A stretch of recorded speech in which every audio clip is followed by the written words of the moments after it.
All right, y'all, welcome to the Scott Horton Show. I am the director of the Libertarian Institute, editorial director of antiwar.com, author of the book Fool's Errand, Time to End the War in Afghanistan, and I've recorded more than 5,000 interviews going back to 2003, all of which are available at scotthorton.org. You can also sign up for the podcast feed. The full archive is also available at youtube.com/Scott Horton Show. All right, you guys, introducing Nasser Arrabyee again, our reporter friend from Sana'a, Yemen. Welcome back to the show. How are you doing, Nasser? Fine, thank you. Thank you Happy to have you here. I was looking at your website. It's yemen-now.com, Yemen Alan. And I'm trying to keep up with a little bit of the news.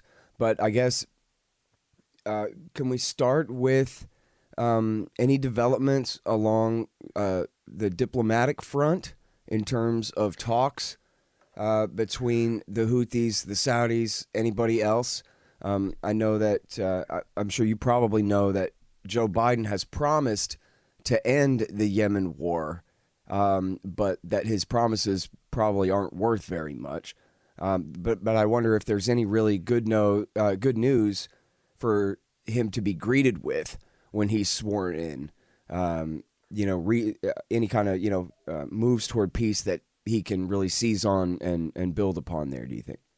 Well, in fact, everyone is waiting for Biden to take the office and to be sworn in on 20th January, especially Mohammed bin Salman, who is, of course, the most important one, the most important actor and player. So he's waiting because everybody is thinking of what Biden is going to do, because he said a lot of things. Nothing is being progressed on the ground because of this. But one thing that can be said now is Mohammed bin Salman is, in particular, is trying to do to unify. Let me say, to unify the anti-Houthi factions. Just trying, I'm saying, not. This is the only thing that we can say now. There is, of course, the so-called Riyadh agreement between Hadi and the separatists in the south, the STC, the Transitional Southern Council. This is the separatist. Mohammed bin Salman this week told the Hadi and his government there in Riyadh to settle the problems and the issues so that they can come together and in one front against Houthi. But nothing so far has happened, of course. Mm-hmm. I read that they had made that deal. Does that mean that Hadi is now supposed to come back to Yemen? He's going to try to base his government out of Aden? Yes, Hadi will not come to Aden at all. But his government may be, or part of his government at least, may come to Aden, because Mohammed bin Salman is exercising a lot of pressure on them to go to Aden, because he wants to tell his allies that he has now one front against the Houthi, and especially, of course, this is happening after the meeting of bin Salman with Jared Kushner, who came and they talked about the normalization with Israel. And they talked also about the possibility of designating the Houthi as a terrorist organization. So Mohammed bin Salman is still hoping that this is going to happen, because Mike Pompeo promised him that Houthi could or would be designated as a terrorist organization before January 20th, before the inauguration day. Mm. So Mohammed bin Salman is working in this direction to make them or to pile up and to increase the pressure on Houthi. And this is, of course, happening while the attacks on Saudi Arabia is increasing from Houthi. At least 4 attacks on oil facilities were carried out only last month, during 1 month, in Jeddah, and oil facilities on ships and on Jeddah port on the Red Sea. So we can say that nothing is happening in Yemen. They are going nowhere. But we can say that the only thing that is changing in Yemen is now the worst humanitarian crisis. That is the already worst humanitarian crisis. It's getting even worse because of the adventures of bin Salman by intensifying the blockade and blocking the aids, and also he's trying now to designate Houthi. If this happens, it will only make the humanitarian situation even worse. But Houthis will not be affected because if it comes to money, they don't have money in the banks. When it comes to Houthis traveling outside Yemen, they will not travel outside Yemen. So it will boil down only to the humanitarian situation. Yeah. It will affect some people who donors or aid agencies, or some people who help now. They may stop or may blockade or may blocked or at least obstructed or something like this. So nothing is going to happen, even if they designate Houthi as a terrorist organization. Yeah, all the aid organizations are warning that if they do add them to the terrorist list, that makes it essentially impossible for them to continue to deliver food aid, because then all new kinds of rules are kicked into force that prevent them from even trying. Yes. So the blockade, even without the blockade, it would be illegal, for Oxfam or whoever to bring aid after they're added to the terrorist list, or at least be very difficult. I think this is not going to happen, but if it happens, it will be with very little, if any, effect on Houthi. And I mean, that's right. All of the aid organizations immediately, hollered about this. And my impression also was that they had backed down somewhat. But, as you say, Mike Pompeo is the one in charge, the Secretary of State. And if anybody could get evil like that accomplished, it would be him. He's been very effective at things like that. And it's not too late yet. Yes, and I think the why behind this is they think now that it comes in the framework of the maximizing the maximum pressure, the already maximum pressure on Iran. Right. This is why Pompeo is thinking it will, because this is what they focus on. They focus on Iran, they focus on the normalization, they focus on these things. But unfortunately, these things have nothing to do with Yemen, with the situation, with the Houthis.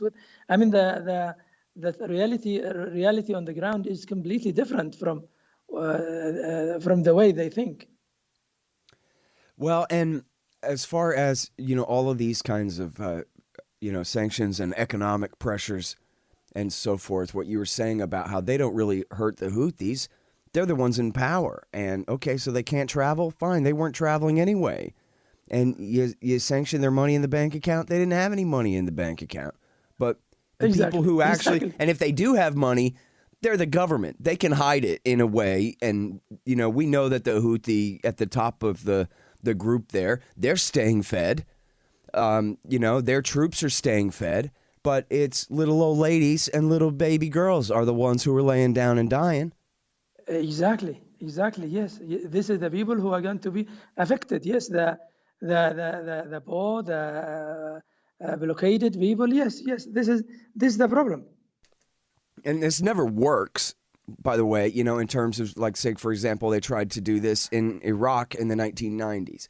That if we make the people so hungry, somehow they'll rise up and overthrow Saddam. Now that they're even weaker in comparison to him than they've ever been, we'll go ahead and keep starving them until they're so desperate that they die trying to overthrow the guy they can't possibly overthrow. And then this is the same policy here. Not that it's working, not that it could possibly work, and yet here we are. We're 6 years into the war now.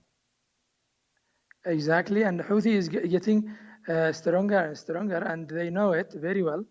The last attack on Jeddah boat was powerful and completely different, and it was very damaging on that ship because of the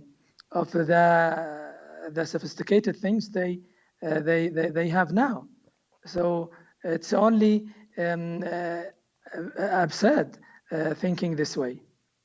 Yeah. And, I think part of it, this sounds like maybe a silly point, Nasser, but I think maybe it's actually meaningful, is that in the media here in America, they still constantly refer to the Houthis as rebels, even though they seized control of the capital city and at least the north of the country. I mean, they seized more than that for a while there, but they have controlled at least more than half the country and its population and its cities for 6 years. And yet they're still called rebels in a way that makes it sound like they're still outside of the capital city and are being kept at bay somehow or something like this. In other words, it mixes the message. It makes it where they don't have to recognize and answer to the fact that they are trying to oust a regime from power and that it's not working. Instead, they're fighting these rebels, Not only this, Scott, not only rebels and what sounds, what can be understood from these words, but also on the ground. I mean, they now, the government in Sana'a is much better than the so-called Hadi government, which has no place except in Riyadh. I mean, I told you in the last interview that the dollar is 600 riyals. The dollar is for 600 in Sana'a, and in Eden it is 1,000, and it's still going up. This is just one example, not to mention the insecurity, the bombings, the assassinations, the lootings, and killing people if they are from the north or something like this. So there are a lot of problems that they can't fix. A lot of problems. There is, you can't even say there is a semi-government in Aden. But here it is a government, and it is functioning, and it's only the words that the media falsely claim about rebels, about militias, about militants, about all these things, but they never give a good example of what they look like, what they can do, what better they can do. Right. No, nothing. Right. I mean, and that's the whole thing, right? Is if they're rebels, then it's an entirely different question than if they are the government and we're trying to end that. I don't know. Maybe we could negotiate with them. I don't know. It's just an entirely different question, right? It's like if we're, Exactly. We could be talking about an entirely separate country at this point, in other words, It's like this make-believe place where the Houthis have not yet taken the capital city. It's only all these things. The war in Yemen is based on two things in the mind of Mohammed bin Salman and Mohammed bin Zayed. Although, of course, although they are different, Mohammed bin Salman is thinking of Iran and of his economy, how to make economy not independent or not dependent on the oil. So how to diversify, as he say, how to make all these things.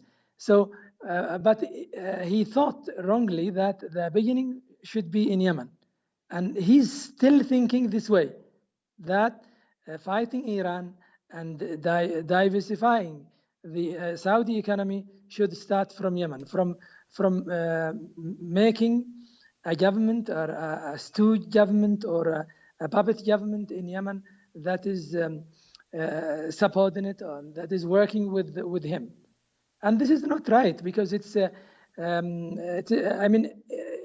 doesn't work this way at all, because 6 years has proved enough and told us that if he comes or if he talks to Houthis and to Yemenis in a good way, in a goodwill, he would do much better. But unfortunately, he never thinks this way at all. Hold on just 1 second. Be right back. So you're constantly buying things from Amazon.com. Well, that makes sense. They bring it right to your house. So what you do, though, is click through from the link in the right-hand margin at scotthorton.org, and I'll get a little bit of a kickback from Amazon's end of the sale. Won't cost you a thing. Nice little way to help support the show. Again, that's right there in the margin at scotthorton.org. Hey, you want to know what industry is recession-proof? Yes, you're right, of course. Pot. Scott Horton here to tell you about Green Mill Supercritical Extractors. The SFE Pro and Super Producing Parallel Pro can be calibrated to produce all different types and qualities of cannabis crude oils for all different purposes. These extractors are the most important part of your cannabis oil business for precision, versatility, and efficiency. greenmillsupercritical.com. Hey y'all, Scott here to tell you about Zippix toothpicks. They're full of nicotine is the thing about it. Personally, I miss the stuff terribly, and I'm really looking forward to getting back on it. Seems like they'd be perfect for smokers and vapors who can't afford to stop work and go outside for a break all the time, or for those traveling in planes, trains, and buses and ferries and such. It's the most affordable way to get your nicotine on the market, and they taste great and come in all different flavors. Use promo code Scott Horton and get 10% off Zippix toothpicks at zippixtoothpicks.com. You know, I'm curious about that. I actually, you probably know this, but I had only just learned that Ben Rhodes, who worked for Obama, said that actually it was Mohammed bin Zayed from the UAE who had come trying to, in his words, sell them on the idea of the war before Mohammed bin Salman did. It was really the UAE who really took the lead on this back in 2015. I think this is right. I think this is right. But now he's better. Mohammed bin Zayed is better than. Mohammed bin Zayed realized and understood, and Mohammed bin Zayed at least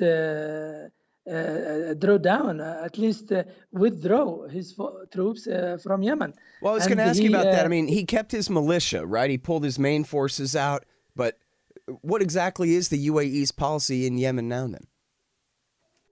Now he's, of course, he realized that they are going nowhere by keeping or by fighting in Yemen. But of course, he got what he wanted.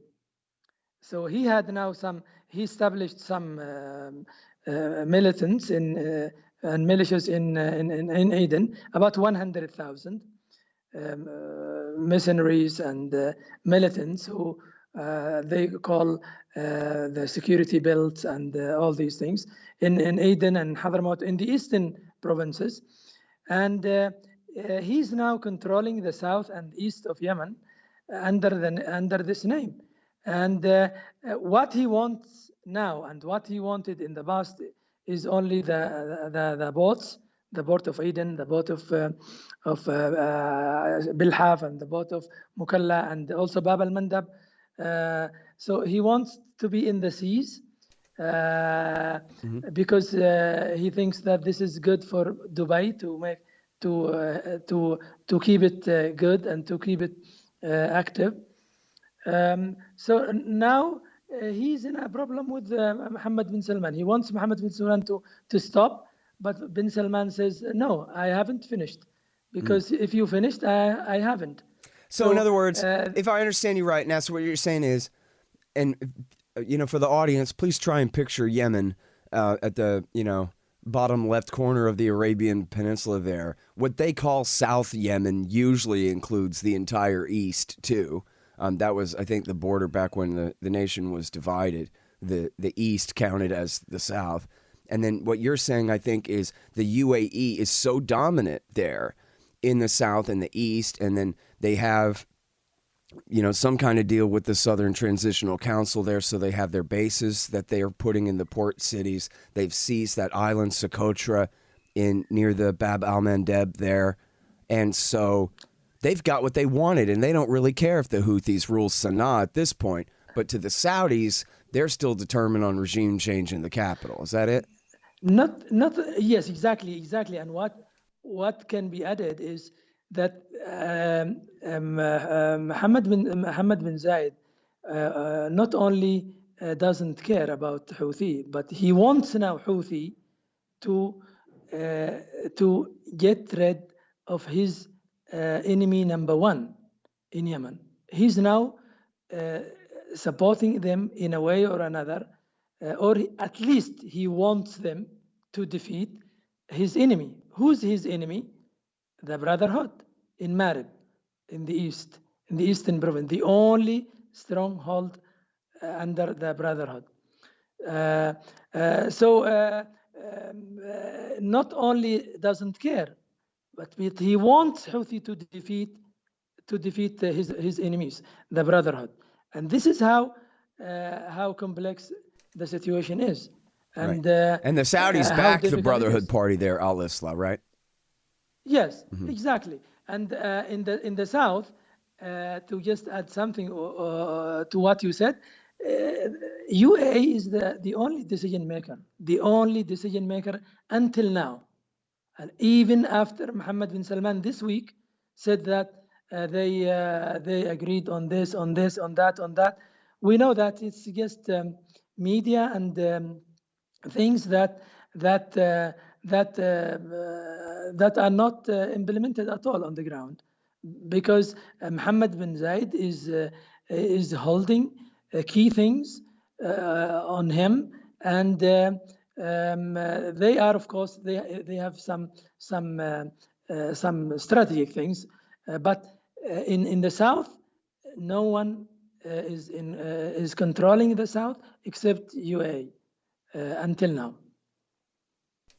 All right, and then, so what is the relationship between, between bin Salman and bin Zayed over the war? I mean, are they really at a disagreement here, like a falling out over this? Do you know? Yes, it is. As I told you, it's Mohammed bin Zayed wants to finish it as soon as possible, because he's done with what he wanted. But Mohammed bin Salman is not done yet, because what he wanted is not there. So they are in a problem, and this problem is noticed by anyone, by any observer. Sometimes they hide it and they misinform about it, but it's clear that that the agenda of bin Zayed is different, and the tactics, the strategies, the plans, they are different in everything. But they try to look like they are unified, or to look they are one front or one team. but it's not. The ground is telling something else. And what we see happening in the south is very clear, because the government can't return to Aden now, even if they agree now on what they want. The most important thing is the security and the military arrangements.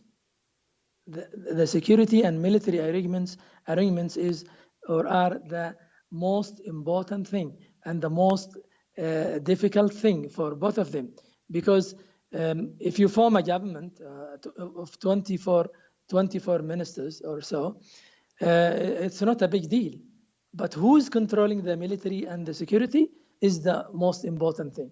And Mohammed bin Zayed is, of course, established about 1,000 soldiers in the south who are now under the so-called STC. And STC is a proxy for Mohammed bin Zayed, as everybody here knows.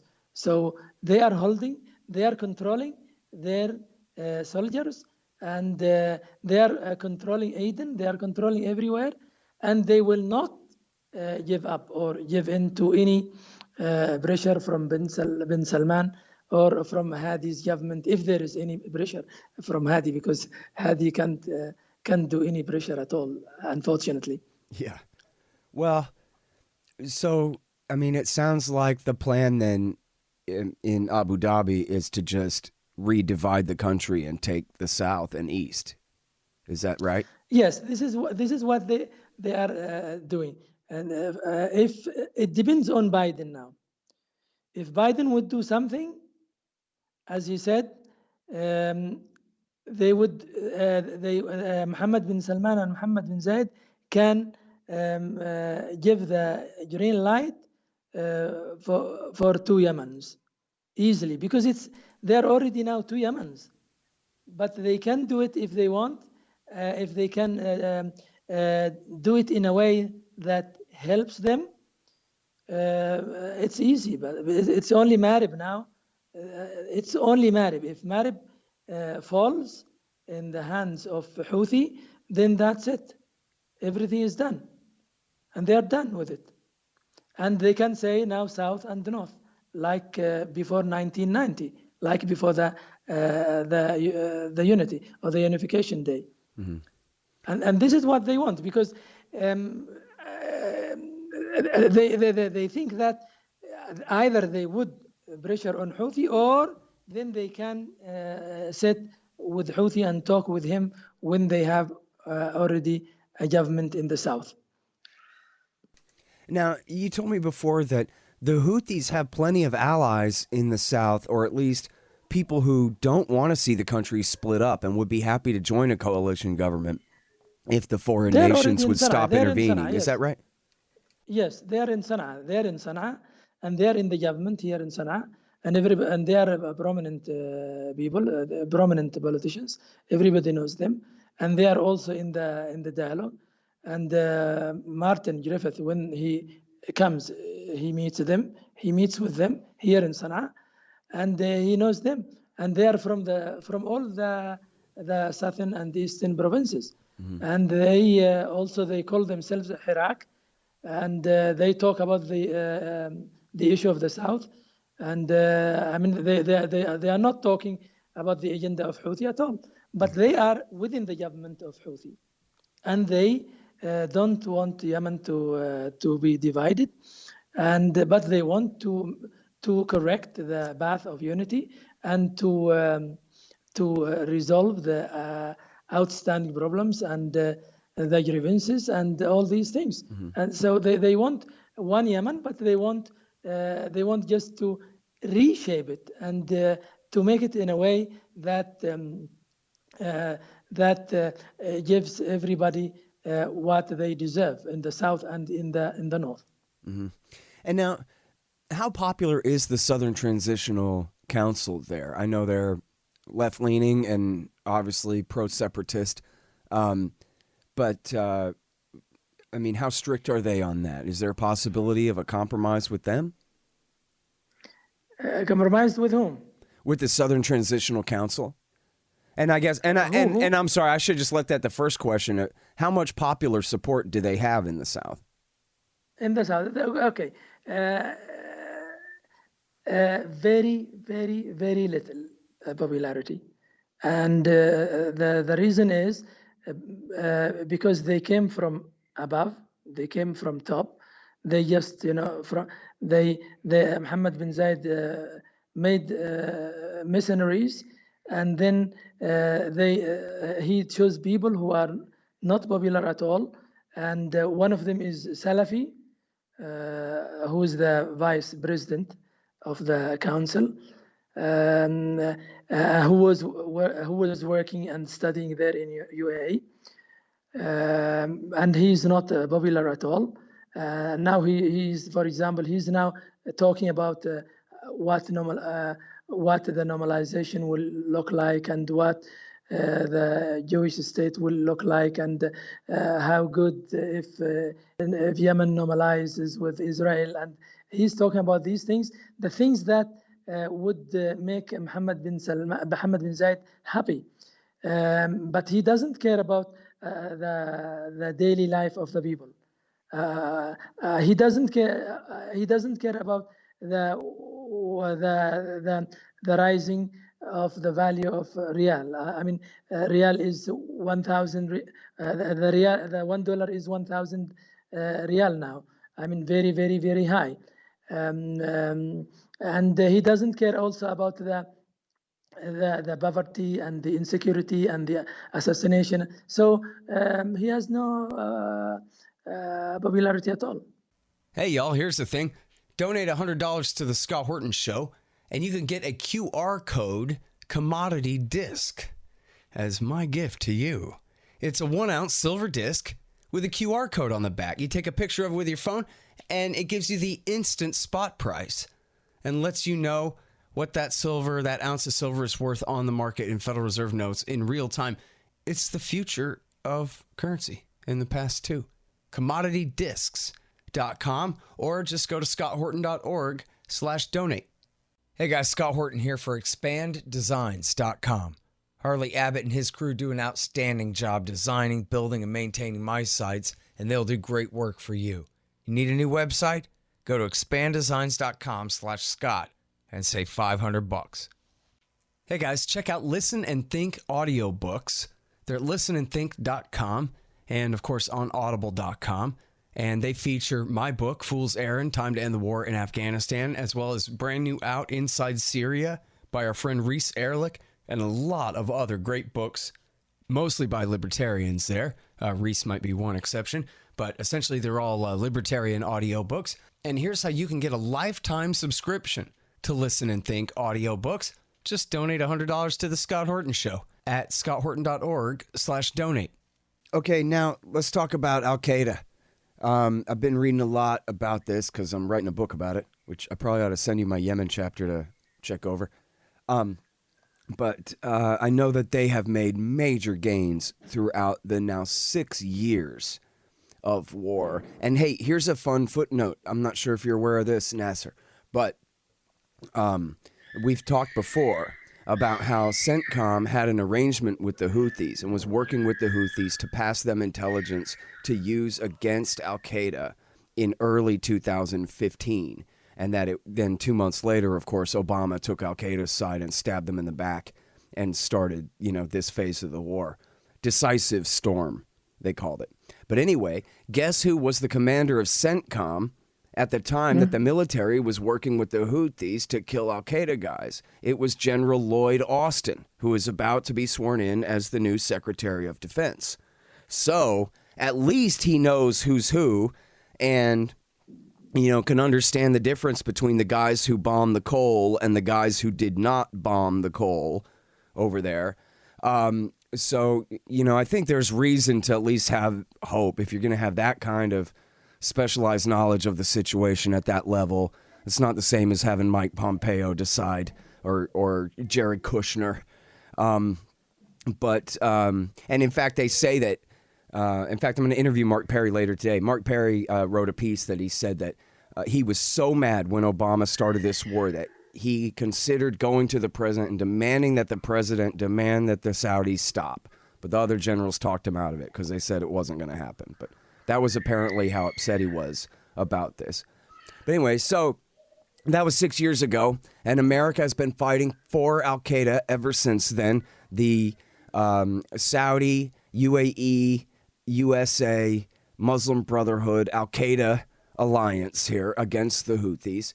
And I know, too, that the Special Operations Command and the CIA drone warriors have done some strikes against the UAE. But when I brought that up to you before, you just laughed and said, yeah, that's why they all went and joined. Against Al-Qaeda, I meant to say. They have been doing some drone strikes against Al-Qaeda there. But when I brought that up to you, you just laughed and said, yeah, that's why they turn around and join the UAE's militia so that they won't be bombed anymore because now, they're under American protection again. But this is the only thing that matters to most Americans in this equation, other than, the humanitarian crisis for the civilians there, is what of the fortunes of Al-Qaeda in the Arabian Peninsula. And assuming this phase of the war for them ends soon, how big of a problem is left to deal with there?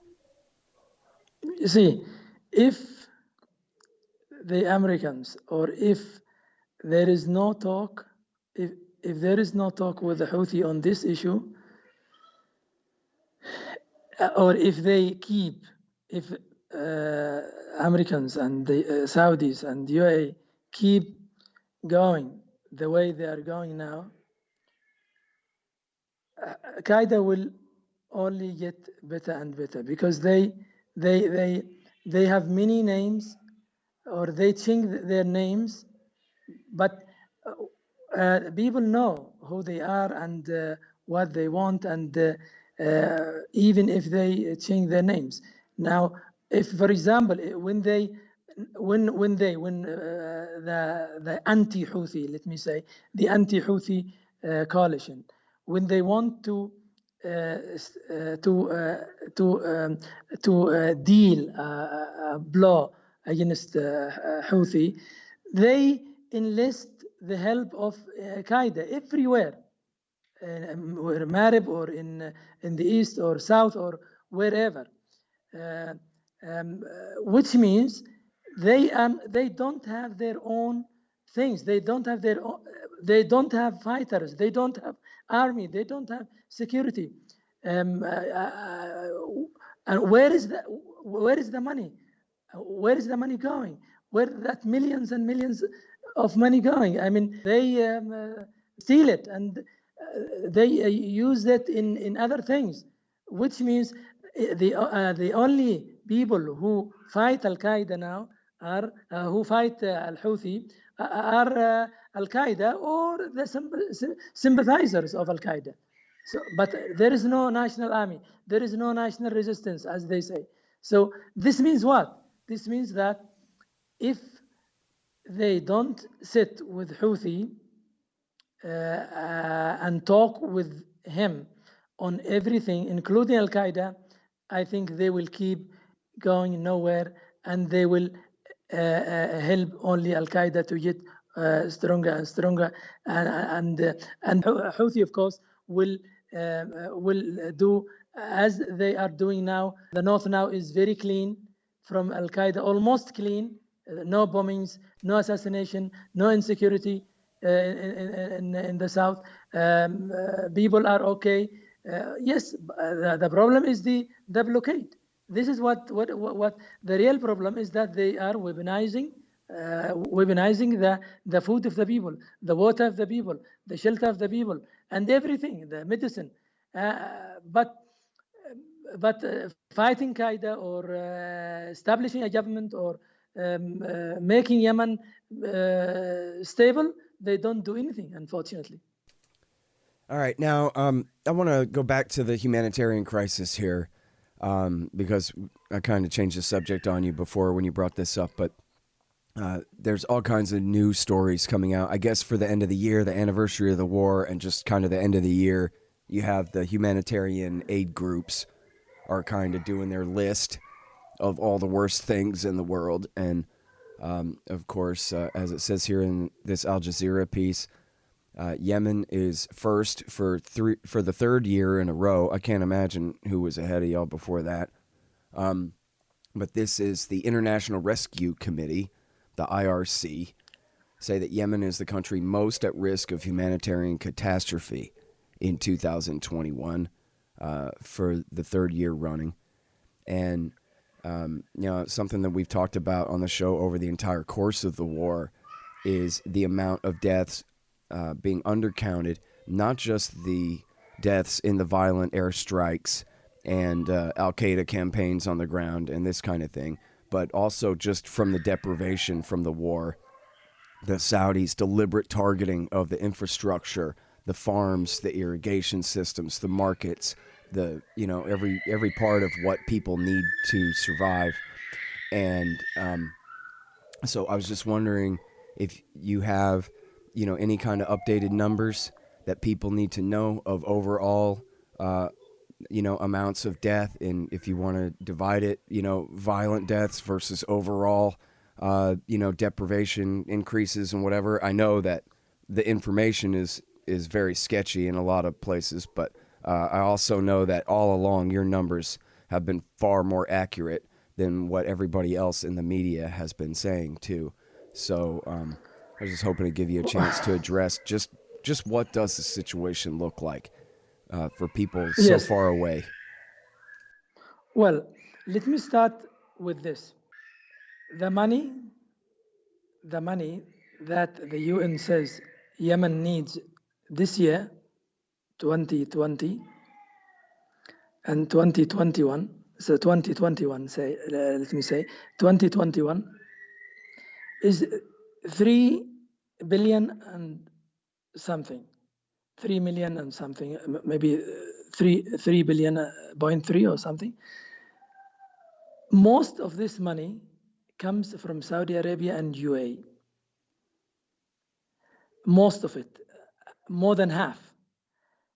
Now they won't give any real.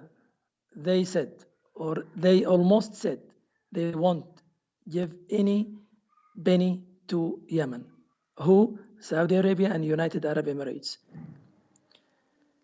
So we are left only with some European, like US or US also maybe will ally with them, with the Saudis and the Emiratis, because they say it's helping Houthi and Houthi is helping Iran and do all these things. So what I want to say now is, even the aid is not coming to the aid agencies, which is life-saving for 2/3 of the population. That is 30 million people. 30 million people, about 20 million people in Yemen in urgent need, in desperate need for the aid. They can't live without this aid.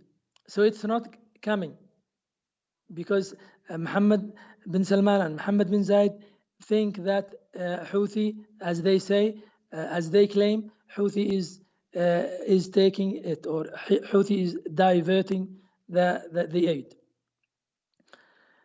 In terms of casualties and those who died from this war in Yemen, I think it's very clear now. Let me start with the UN, with what the UN said.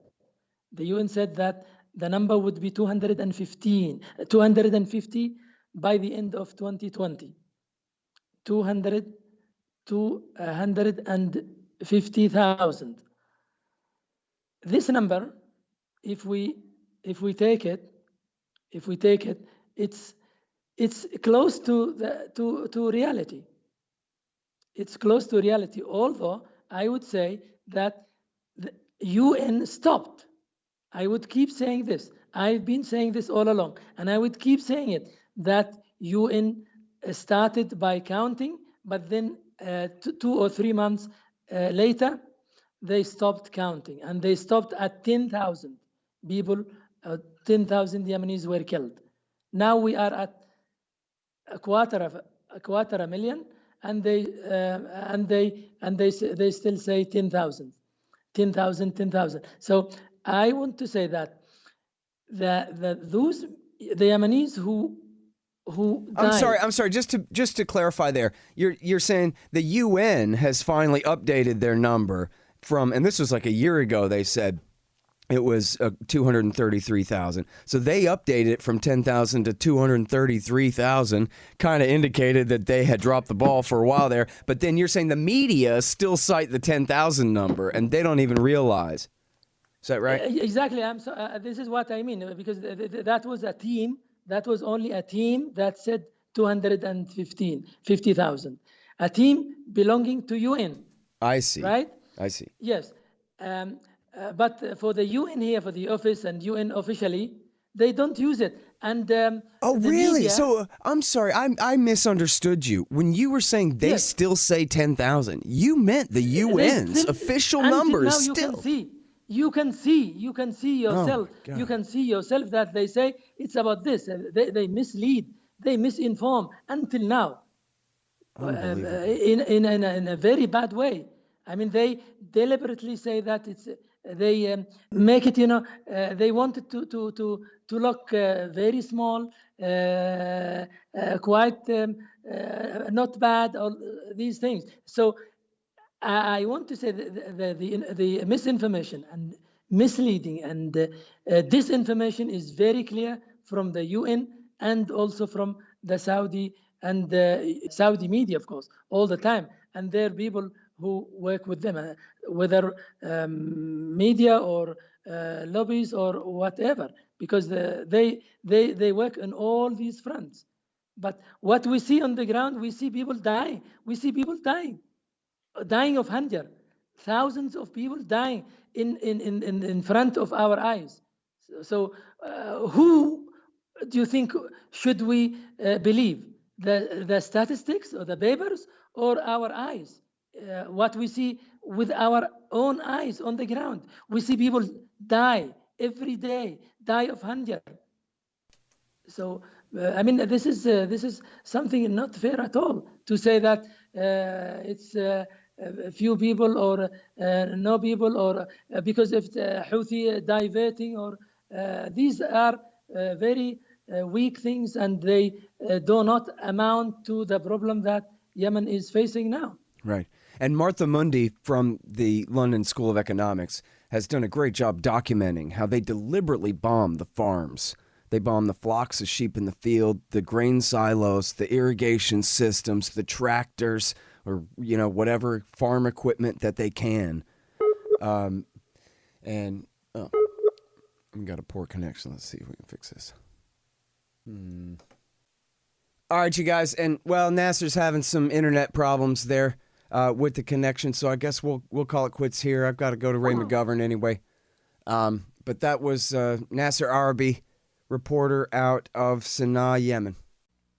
The Scott Horton Show, Anti-War Radio, can be heard on KPFK 90.7 FM in LA, APSradio.com, antiwar.com, scotthorton.org, and libertarianinstitute.org.